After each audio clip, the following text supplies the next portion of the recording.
Hi, it's been a while. My name is Zach, and today I want to talk about Pinhead. Things used to be so simple. Sleep when you're tired, eat when you're hungry.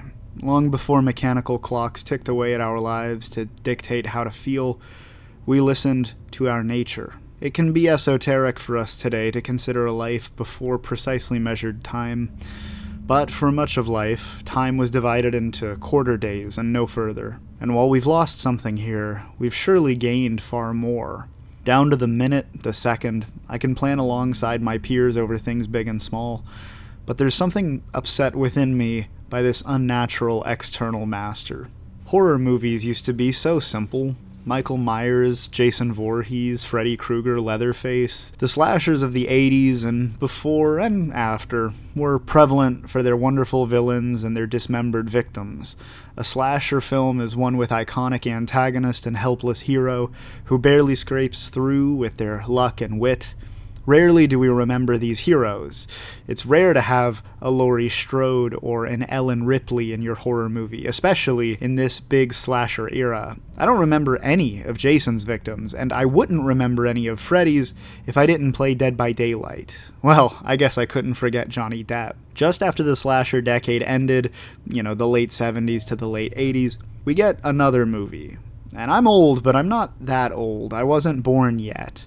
But I still saw Hellraiser when I was a naive teen, and when I finished it, I felt it sneer at me in a way different from how I expected.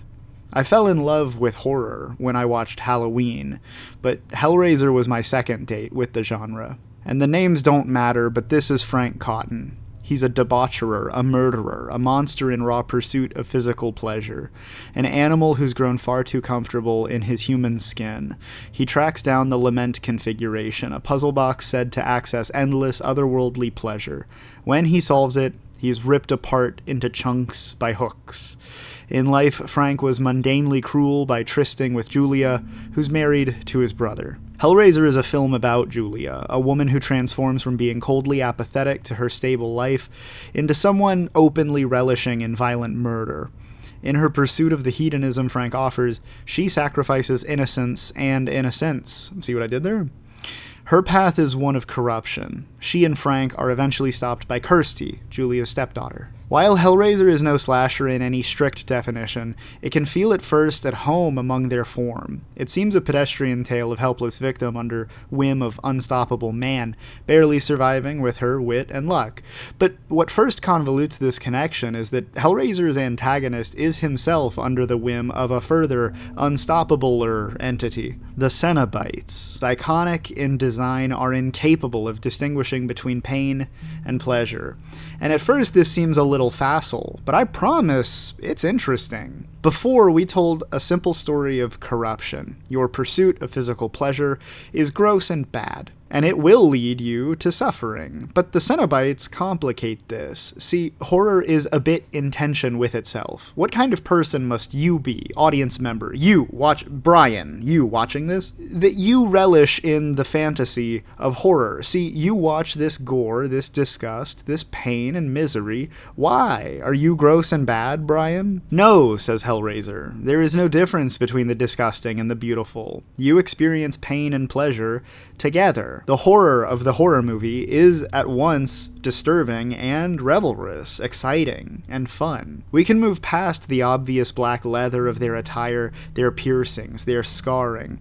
That's all extremely obvious and requires no analysis. But what I think is interesting is that, unlike a slasher, Hellraiser commands the gore, relishing in it alongside you. Oh, and sorry, before we continue, I need to thank today's sponsor. I don't know who it is, but they left me this tape and some cash, so I'll just go ahead and play it now. This is what an aneurysm feels like.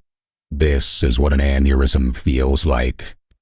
This is what an aneurysm feels like. Okay, sorry about that. I wanted to stop it sooner. I just thought there was a joke it was building toward. Oh, there's a reverse side. Okay. This is what aneurysm feels like. Yeah, okay. Yeah, that's about what I thought it'd be. Well, thanks for the cash, man. When I watched this film as a kid, I held some beliefs that I feel are fairly uncontroversial even now. I believed then that knowledge was good and just to pursue for its own sake, virtuous inherently. It's good to learn and to teach, and knowledge is important and valuable axiomatically. I also believed that morality could be rational, should be rational, that it can be argued and discussed, can be in some way understood, solved, maybe not for a long time, but surely eventually. And finally, I believed that life was about joy. It is good to help others because it eases their suffering and enables them to have more time, more fun, do the things they like. And simultaneously, it's not a contradiction to take care of yourself instead, to relax and live a life that you want, because everyone deserves fun, not just others in your self-sacrifice. And of course there's more to all this, and none of it's really relevant here. What matters most is that I held these ideals unconsciously. I'd never even put them into words before I saw Pinhead.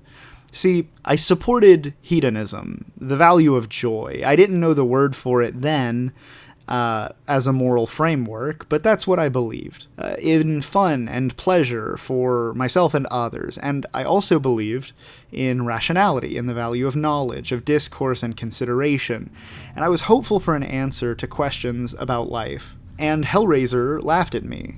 Solve this puzzle and you'll receive your reward. It may be difficult, may take some time, but once solved reveals complete truth. Surely this is deception, a sick trick, a devil's game, a genie's twist, a monkey's paw, a fifth thing. You seek something wonderful and receive its grotesque opposite. Well, that would align with so many other horror movies, wouldn't it? It would align with our previous assessment of this movie as a punishment of corruption, but recall that the Cenobites don't think this, and the movie doesn't seem to think they're that delusional. This is not punishment. This truly is reward. Frank is beset by hooks and he laughs and grins. He kills his soul, a part of himself. Shouldn't it hurt? Why is he so happy? Is it really so wrong to compare pain and bliss? In the moments Frank acts most disturbed, he's most happy. Don't do it, Julia pleads to Frank, begging to belay murder. But the command equally halts her husband, equally halts their, communion. It's a horror movie, you know what they get up to. Sensation, the act of being, life itself its purest form, feeling. I earlier said Frank kills the soul to feel physical pleasure, and you probably reacted to that with some kind of acknowledgement of tragedy. But Hellraiser disagrees. Hellraiser argues that the physical is the ultimate. Pleasure and pain, sensation, experience, living. It is physical first. The act of feeling is penultimate, and anything else can be sacrificed in its pursuit. Pain is your god. Lose your soul and drain your compassion and expend your reason to get here. Solve the puzzle and seal the contract never to return to the past. Welcome to heaven. There's no lie here. The paradise you seek, the bliss you want, it always was torture. The Cenobites cannot tell the difference, and honestly, how strange is that, really? Roller coaster, tickling, a broken heart, vulnerability and pain are family to hope and love. They often look alike. And consider Kirsty, who navigates this order without flinching. She takes the box that Frank worships, that the Cenobites revere, and she closes it, throws it out a window. It's nothing to her. No! Give me that. No! It's the active rejection of knowledge that seals away the hellish truth. And consider that what resurrects Frank is another's death, like a vampire draining blood. This is transference. What was your life has now become his. And is this any different from revitalizing yourself out of death? Is transferring life from one to another in any way different from transforming one's death into your life?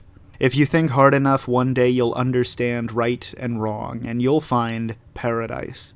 While you plink away, try to be happy. I know it hurts, but it's worth it. Ah, you've done it. Congratulations. Life is indeed about joy, fun, stretching your happiness to make it last. It has been solved, your work is done. Come now, because your pursuit of an answer alone sealed the contract. Welcome to the conclusion of pursuing life for life's own sake. Now, experience forever.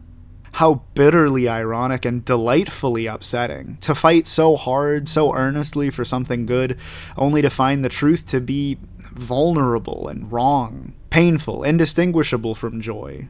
Did you have fun getting there? The box. You opened it. We came. It's just a puzzle box! Oh no. If life is about joy and fun and happiness, then it must be about the pursuit of the physical.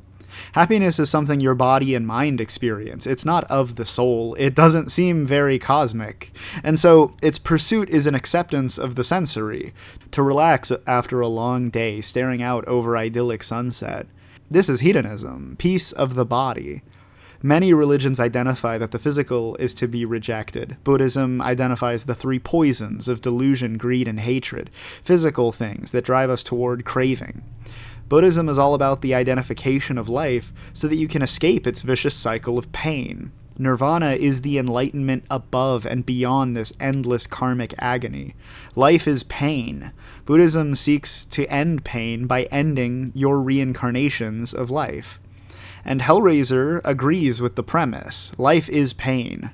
Not painful, pain itself. And further, it accepts that life is beautiful. Therefore, pain is beautiful. You pursue pleasure, but you really seek satisfaction. Truth is the understanding that pleasure alone cannot give you fulfillment. You are real. You exist. Suffer, for that is what existence is.